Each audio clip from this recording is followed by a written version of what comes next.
Welcome, everyone, to the Better Love Movement podcast, where you will finally learn how to intentionally do dating and relationships right.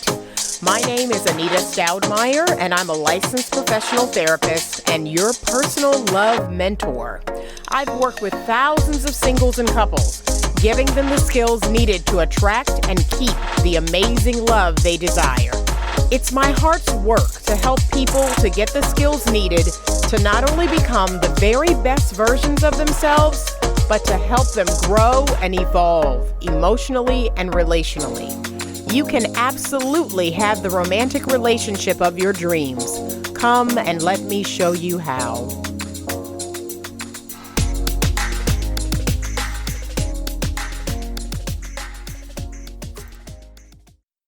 Hey everybody, it's Anita with Better Love Movement, and I am here today with episode number 57, and it is entitled The 5 Love Languages. So on today's episode, we're going to talk a little bit about Dr. Gary Chapman's book, The 5 Love Languages.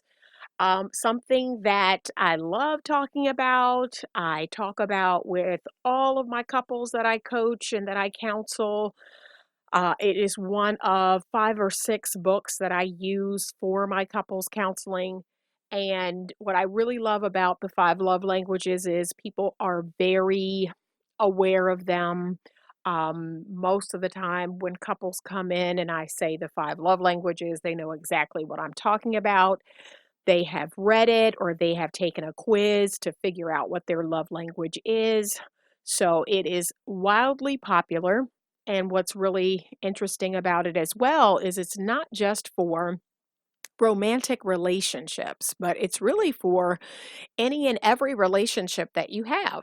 So when I personally think about the 5 love languages, I'm thinking about my mother, my father, I'm thinking about my children, I'm thinking about my siblings, some of my friends. I'm pretty familiar with all of their love languages. So I know how to best show my love with them based on being familiar with their love language. So this can work for just about everyone, but it is especially effective, of course, in your romantic relationship. It is going to be the way that your partner feels loved by you. And what I like to tell the couples that I coach and counsel, the most important thing to know about love languages is that it is sacrificial. So that means you're going to do it for the other person. It's not about you. It's not about you saying to me, oh, well, I'm not a cuddler. I'm not big on words. I don't give good gifts. I don't, like doing stuff for people. I don't, need to spend a lot of time with the person I'm in relationship with. Okay, all those things aren't going to fly because the whole idea behind love languages is that you are sacrificing what may come naturally and normally to you or what you like because it's not about you. It's about the other person. And that's one of the reasons why I really love it. It is really in place to teach us how to stretch. And that's something that I feel like relationships are lacking. I see a lot of relationships now that I wonder why the two people even got together. Like, I'm like, what is the point of this? What's the point of you going out there and getting into a relationship with someone and you're not going to make any effort or show any interest? You're not going to spend any time. You're not going to do the little things, much less the big things. Like, I leave sessions wondering that, like, why did they do this? And here's the thing, I can't say this enough. Relationships, romantic relationships, marriages, it is voluntary. There is no law on the books that I'm aware of that says you need to get married or you need to be in a romantic relationship. You can stay single, and by stay single, I mean all the way. I mean, do not date. Don't, you know, go out with a person and give them the impression that, okay, this is some sort of relationship, and then make it all about you. Like, you don't need another person to do that. Just make it all about you. But I know that a lot of people are inherently selfish, and they like the idea of having another person there to make them feel good, to, when they get lonely, so they'll have something to do. They like the idea of this person desiring them and wanting them. They like the idea of having a person to have sex with when they want to have sex. They like the idea of having someone to go to events with, again, when they're ready to go to events. But here's the thing that is so important to remember is that that's not a real, true, genuine relationship. That's not a symbiotic relationship. That's not a give and take. If you're going to open that door to be in a relationship with someone, the understanding is that you both will get something. It is reciprocal. You both will get something out of it. It is mutually beneficial. And I'm seeing more and more nowadays where that's not the case. I don't understand it. I mean, when I don't have time to dedicate to a relationship, I don't get in a relationship. I went 5 years, 5 long celibate years, where I was not in a relationship because I was in a period of healing. I was in a period of going back to school. I had 3 very small children. I mean, there were lots of things that needed my time. And so, because I knew that, and it wasn't about just, ooh, I want to feel good. I want to get something out of this, even though I have nothing to give. I didn't even go there. I didn't even bother to get into a relationship with someone or even fake a relationship because I knew how unfair that would be to the other person. There were other things on my priority list that were of much higher priority than that. And so I stayed by myself for 5 long years. And when I was ready and my life was more manageable, then a relationship came along. I was clearly positioned and a man came along and we had a relationship. So I really want you all to hear me on this one, that this love language thing is not about you. It's about your partner. It's about speaking in the language that they can hear you. And I wish more people did that. I wish more people would commit to giving something in the relationship and not just getting. So let's break down these 5 love languages. Number 1 is my personal favorite, and that's quality time. So there are people in the world, I happen to be one of them. Quality time is my primary love language, but they really enjoy spending time with the person that they're in relationship with. And what I love about this is it's not even something that requires that you spend a lot of money. Um, I know for me, you don't even have to be super creative. Like just being in the same house and me knowing, that we're in the same house together or same room together. We don't even have to be doing anything together. I just enjoy having that person's energy around me. I enjoy interacting with them, sure. I enjoy conversation. I enjoy us doing something together and talking while we're doing it or watching something and talking. But sometimes, honestly, if I'm busy with work or I have something else to do, and let's say my partner has something else to do, I just enjoy us being in the same room. Like that does it for me. Now that can't be all the time. So don't get me wrong. I'm not saying that's enough that we're just in the same room on our laptops doing work, but that's a part of it that I'd rather if you were going to work and if you could stay home and I'm at home, we just, sit in the same room and work together. And then we take breaks, we talk to each other, we make something to eat, and then we go back to work. That's like ideal for me. And even doing mundane tasks together for a person who craves quality time, that's everything. One of my number one best ways to spend quality time with my partner, believe it or not, is grocery shopping. I know, right? Grocery shopping. I just love this. I love the idea of my partner and I going to the grocery store together. He's pushing the cart. I'm, going up and down the aisles and talking about different stuff and what we're going to cook and make and what we want to eat and the new diet craze that we want to try or whatever. I love that. I just love doing those mundane things together. There's just something about that just does it for me. So the quality time person really needs to be with their person. And what I know about myself in terms of, the quality time thing is I cannot do long distance relationships. Like that's a no. Okay. I've done it one time in my whole life, and that was one too many.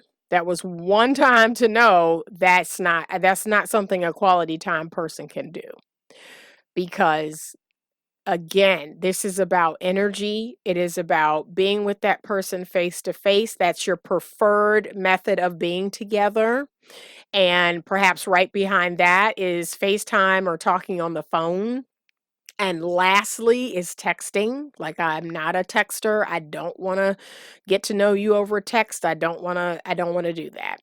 And I love writing, but the texting, no. I'll talk to you on the phone. I'll look at you on FaceTime. And number one is that you're just here. You're here or I'm there. And if we are having this long distance relationship, again, keep in mind, FaceTime, sure, 10% of the time, but if 90% of the time that's how we're seeing each other is FaceTime or telephone, no, that's not going to cut it.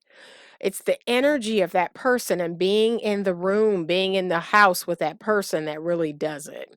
Being together face to face.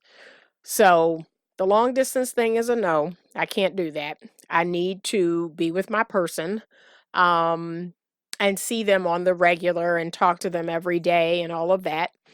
And the less distractions, the better. Again, you can have a percentage of time where you're doing a mundane task together, like cooking or grocery shopping. You can have a percentage of time where you're in the house. And if I'm downstairs cooking and you're upstairs fixing something, okay, we can have a small percentage of time where that's the case, or you're working and I'm downstairs cleaning, or we're in the same room together and you're reading and I'm working on the computer. We can have a small percentage of time where that is the case. But most of the time, we are engaged with each other. We are talking to each other. We are laughing. We are joking. We are looking at each other and really engaged in conversation with each other. That's really, really important. Um, so quality time people, they get it in a lot of different ways, but trust and believe some of those ways that I told you about, just being in the same room, just being in the same house, the mundane tasks, talking on the phone, FaceTiming, those are smaller percentages. And what's the higher percentage is no distractions, engaged conversation, face to face. So you have varying levels of quality time. And for me, I'm definitely high end, face to face. You got to be here in the house. I got to know that, my people are around me because it's an energy thing. Some people may not need as much of that. So they may be quality time talking on the phone or quality time FaceTime or quality time, in other ways. But quality time people, they need to be with their people one way or another. That's what really does it for them. That's what really says you care, is you spend time. And I agree with that. I always say that's how you know what's really important to a person is what they spend their time on and what they spend their money on. So that's quality time. That's actually my love language, my primary love language. Number two is gifts. So some people really love getting gifts. And this one is so interesting to me because this is like very much at the bottom of the list. But I do have a 20-year-old daughter that this is her love language. She absolutely loves getting gifts. And it doesn't matter how small, doesn't matter how big, how expensive, how not expensive. She loves things and she loves getting gifts. And don't get me wrong, if the gifts mean something, like she had a birthday this past week and I got her a lot of cat inspired stuff because she loves cats, especially black cats. Um, she loves shopping, because she just loves things. And she loves for it to mean something, but at the same time, she just loves receiving stuff. I mean, she's also very obsessed with the mail. She runs to the mailbox as soon as the mailman puts the mail in the box. So there's something about this getting, that she really, really loves. But gifts people, like I said, there's a little variance here where it could be gifts that have sentimental value or gifts that mean something to them. And then you have other people that they just like getting stuff. They just like stuff.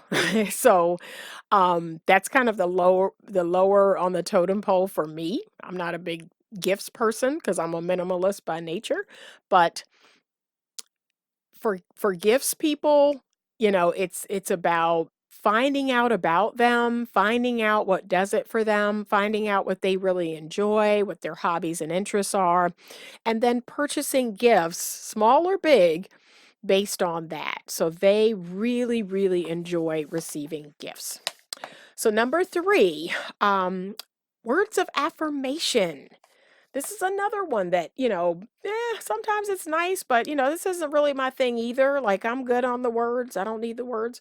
But I have another daughter that this is her love language, words of affirmation. She really needs to be affirmed with words. And so, whether those words are, oh my gosh, you look so pretty today, or I love your hair like that, or oh, that's a really beautiful sweater you have on, or that's a nice outfit, or wow, you are so smart. I can't believe you got all A's again, or you did a really great job driving. You are really getting better with your driving. She really needs to be affirmed with words. And these are people who love I love yous. You know how you have those people where they say I love you like at the end of every conversation or at every parting, they say I love you, I love you, I love you to everybody. These people love words, and for them, they want to not only know that you love them and feel that you love them, they want to hear that you love them. And so you do that by the words that you use with them or about them. And so I'm not big on this one. I have to really remind myself every day to use words to affirm my daughter because that is something that she personally needs. So I try to catch her doing the right thing. I try to use my words to say, thank you so much for texting me that you were going to be late. Thank you for being trustworthy. You're so smart. You're so beautiful. You're better than that. I just try to use words to really let her know that she is worthy and lovable, that she's on the right path. If she's messed up and she's now trying to, repair that mess up, I use my words to let her know, yes, you're doing the right thing. You're rebuilding the trust. You're a trustworthy person. And words mean a lot to her. So, a lot of men really enjoy words of affirmation. They really want to be appreciated with words. They want to know that their woman really appreciates the things that they do. But I do know some women who also have this love language as well too. They really need to hear words. So that was three. Okay, number four, acts of service. So this is my secondary love language, right behind quality time. I would say acts of service is second. And Acts of service is basically anything that you do for the person that helps them out, that makes their life easier. And for me, that would look like helping out in the yard, helping to keep the car clean, getting the car fixed. That would look like making calls or getting things repaired around the house or picking up my kids, when they're getting out of school or sports. Anything that just helps to make my life easier. One less thing for me to do. That's an act of service. Cooking. Now, I don't need a man who cooks. That's not my thing. I very much love cooking. I cook 6 days a week and I love it. But I know a lot of ladies have been telling me that they love a man who cooks and they want a man who cooks and will come home 2 or 3 nights a week and cook dinner and they get to take a night off. So that's an act of service for them, or picking up the kids from daycare or cleaning up the house or just helping them out, helping make life easier around the house for them. That would be considered an act of service. So again, sometimes people will tell me, well, I'm not a cook, I don't cook, or I am not good at cleaning, or I don't always think of little things, little errands to do. I don't always think of that. But that's something that you have got to kind of stretch outside your comfort zone. And again, learn one or two or three things, one or two acts of service that would really mean a lot to your partner. Even if it's not something you're great at, pick one or two and you can make that kind of your thing, your go-to. So whether that's I hate ironing, that could be ironing for me, that could be, washing dishes or loading the dishwasher. I hate that, yeah, pick one or two things and just say, yeah, you'll never have to iron another thing again, Anita. I would love that. That would be amazing. And yet my clothes would look great. I would love that. So doesn't have to be a multitude of things, but find one or two things that your partner just doesn't like doing. They don't like doing that or they're not good at it. And then you do it. You do it. You make that your thing. And I'm sure they would love that. Okay, so that's number 4. And then lastly, number 5 is physical touch. And so I have a son. So my last child, physical touch is his love language. He is very cuddly and very touchy-feely. Um, and I know when he's not happy, when he's mad at me because he will not let me touch him. And when we're in a good place, he will let me touch him. He will let me lay on him or hug him or kiss him or touch his hair or, he'll let me be more cuddly, more tickly. So that's how I kind of know where we are in terms of if we're in a good place or not, is how touchy-feely he is. But a lot of people, touch is their love language. They really enjoy being physically close to the person they love. They love hand holding, they love hair stroking, they love massages and putting their feet up on people, leaning on people, pats on the backside. They love all of that. All of that physical touch feeds their soul. It just makes them feel good inside. So, if you happen to be a physical touch person, you're going to be more touchy-feely than most, and that's something that's really going to light you up. This is another one that I really have to stretch. I have to really be mindful to reach out to the person I'm with, to be more touchy-feely. I start off that way, and then as time goes on, I find, I'm touching less and less. So it's something that I have to be mindful of because again, that's not my love language, but I know again, there are a lot of men who love this. They love the touchy-feely, the hugs, the kisses, the strokes, the hand, the hand on the leg, or they love all of that.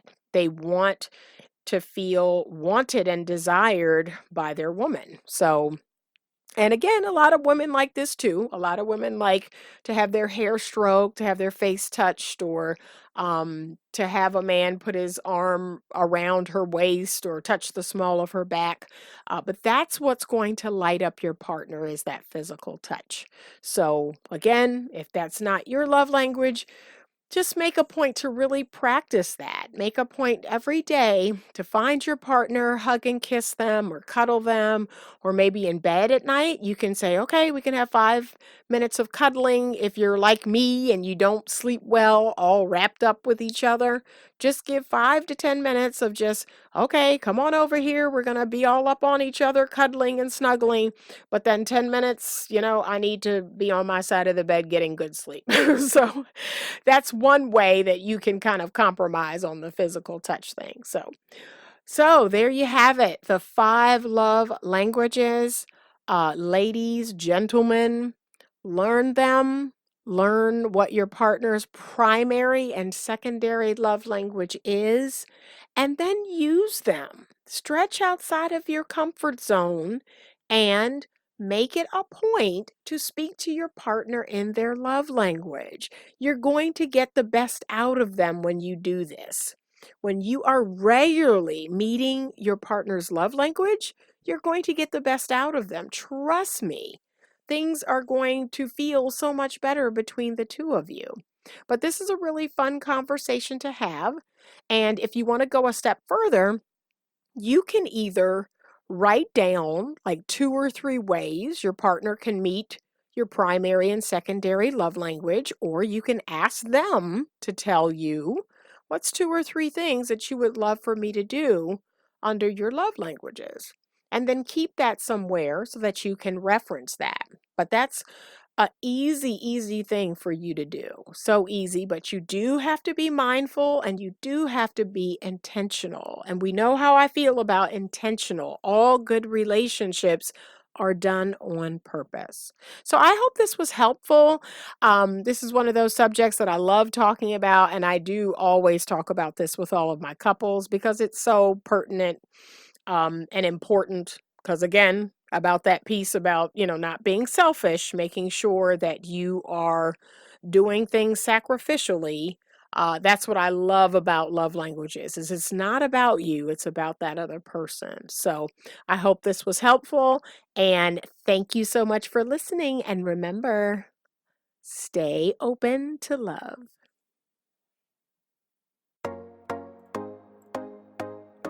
Thank you for listening to today's podcast episode. If you are enjoying this podcast, please leave me a 5-star rating and review. Your ratings and reviews help me to continue to bring you more great content. Head on over to YouTube and check out the Better Love Movement channel. There's more video content there, and you can subscribe to be notified when a new video is posted. If you have a question that you would like to have answered on the podcast or in a YouTube video, please send it to me at info@betterlovemovement.com. You can also connect with me directly on the Magnify app to have your dating and relationship questions answered. That's MAGNIFI, and it's available on iOS and Android. You get your first 5 minutes for free. So give me a call and let's chat.